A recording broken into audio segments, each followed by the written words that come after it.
Hey guys, I put on some sunglasses because I feel like my face looks awful right now. I'm still like a little bit hangover from yesterday, but oh well. So I'm about to start to paint this giant canvas that I bought the other day. I'm scared. I don't know what's gonna happen. Alright, catch you in a bit. Well, plot twist. I didn't end up using that canvas. I was a little bit too scared at first to use such big support at the beginning. So anyway, I'm going to be painting Emilia Clarke, Mother of Dragons, Breaker of Chains. I forgot what else she was, but yeah, I've been saving this photograph for a long time in my reference photos. It's like a little folder that I have on the side, and I just think it was very, very powerful. So I decided to give it a go and start doing it in a very large scale that I don't usually do. In this video I'm going to get a little bit more technical about what I use in materials because you guys are always asking for that. So before starting into that, I'm going to say a huge shout out to my sponsor today. Yay, I'm so happy I have one. It's Skillshare. So if you don't know what Skillshare is, it's basically an online learning community with like a bunch of classes that you can choose from. For example, I'm choosing fine arts, as you can see here, and there's a lot of different videos to choose from. There's drawing, there's oil painting, there's watercolor. The one that I liked the most was this one by Jia Sung, which is a painter and illustrator, and the way she approaches a self-portrait is really, really interesting. It reminds me of how they did it, or they taught us in fine arts school. So I think that's really, really amazing.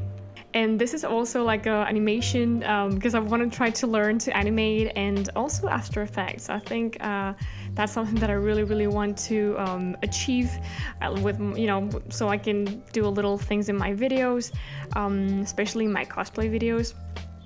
But yeah, so Skillshare, they gave me a link. I'm going to put it in my description box because you have a 2-month free trial.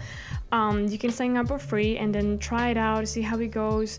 I think it's really cool. Also, an annual subscription is less than $10 a month, so that is really, really cheap compared with some workshops that I know they're very expensive. I've done a couple and there's just a lot of money. So I think this is like a really good opportunity to start learning something that you want, but you maybe don't know how or where.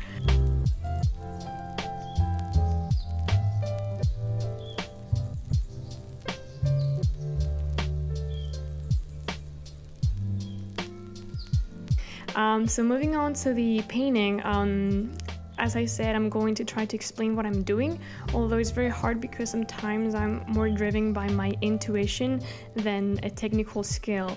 But for example, right now what I'm doing is I'm using some burnt sienna oil painting. The brand that I use is Gamblin.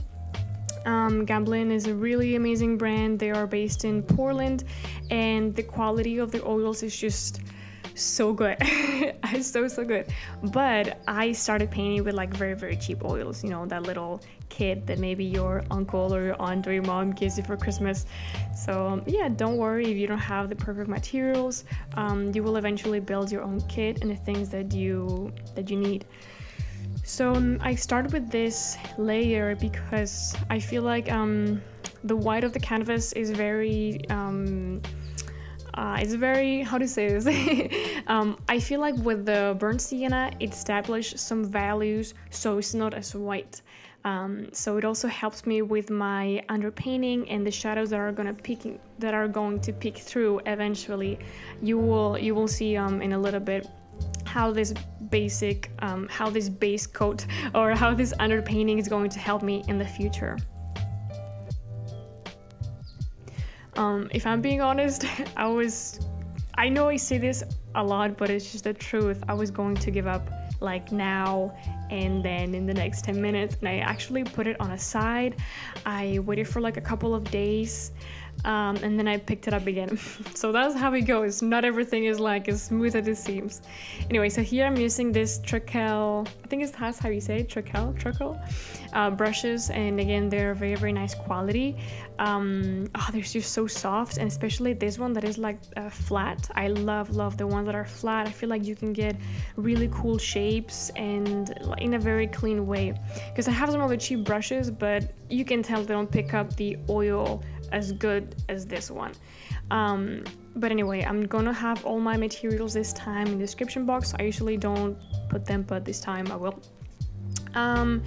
And yeah, so here, for example, I'm just like, I don't really know what I'm doing. I know that I'm just trying to, what I'm doing is I'm trying to look at the reference photo and making my eyes a little bit blurry so I get the general shapes.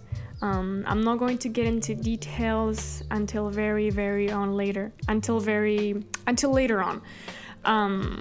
And yeah, the one thing that I struggle with a lot is the shadows. I feel like I've talked about this in a previous video or something, but I feel like I don't really know what color are the shadows sometimes, and I feel like you can make the shadows any color. You can make them blue or green or orange or red. It's a matter of preference, but that's how I struggle, and I've tried to use a different palette, like more into the blues and the purples, but I just can't. I just can't. I'm always driven by these warm tones. It just feels good to me. It feels right, and I know that it's also very nice to change every once in a while, and I've tried to change my palette, but I just don't know how to do it. Seriously, that's it. There's no mystery to it. Anyway, so now that I have like some basic tones established, although I was pretty lost here, to be honest. That blue, it was like killing me. I'm like, why do I have blue on top of those? Anyway, I'm going to add some of the dark tones, for example, in the mouth area and in the eye. And something that I always like to do, that I feel like a lot of you have noticed, is I just don't like finishing everything, especially this is such a big portrait that the main thing is the features in the face. So I didn't want to do the right eye, or her left eye in this case, because I felt like it was way more powerful if I left it like undone. So you will see at the end how it's gonna look. But yeah, this is throughout like probably 3 days again of like leaving this on the side, picking it up again, staring at it for a long time, looking at other artists that inspire me, like Jenny Savy. I hope I'm saying this correct. We studied her in college, so yeah, I was introduced to her work at a earlier age, and she is amazing. And oh my goodness, I'll put some images on the screen so you guys can see. And I was very inspired by her, as you can see in the eyes and the brush strokes. And this is not really how I usually do it, so I thought it was really cool to look up other artists' work. It's always very, very inspiring.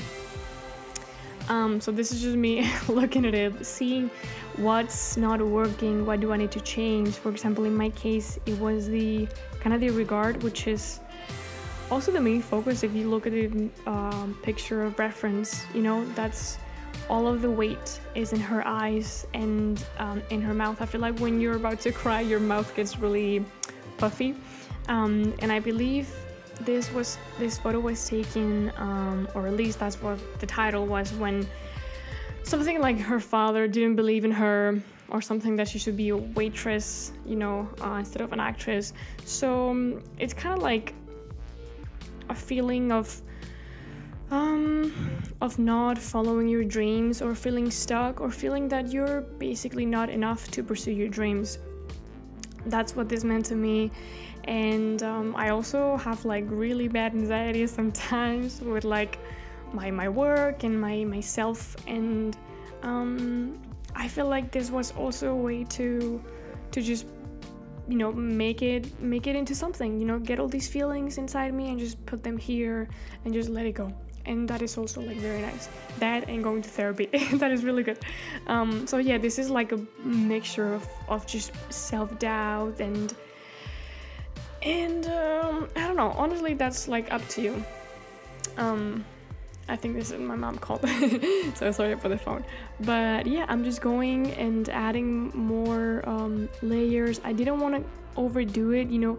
It's also very important to understand when a painting is finished and when to keep going. Sometimes we end up screwing it because we add too much instead of too little. And it's also very important to take a break and to look at your work. It is very, very important. Observation is a huge part of the process as well.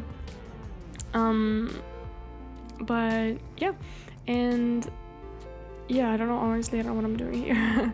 I just think I think I'm adding a little bit of more texture, especially on the right side. But yeah, I hope you guys enjoy this. I know this was very different. I love to paint like beautiful ladies with roses, like I love that. But sometimes your body and your brain is asking for something else. That's why in my last video I tried something else, that it was Elio, and it was like a guy, a boy, not a woman. Yeah, it's, even if your work doesn't end up the way you want to, there's always a lesson to learn, and I think that's very important to understand. Don't get frustrated, but I mean, hey, I get frustrated all the time.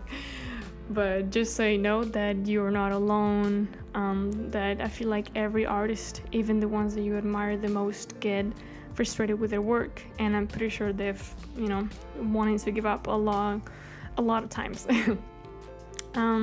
So yeah, thank you so much for joining me today, and thank you so much to Skillshare for sponsoring this. You know, this really helped me a lot to live in LA and basically making it every month, so that means a lot. I'll see you guys very soon, and sending you hugs. Bye bye.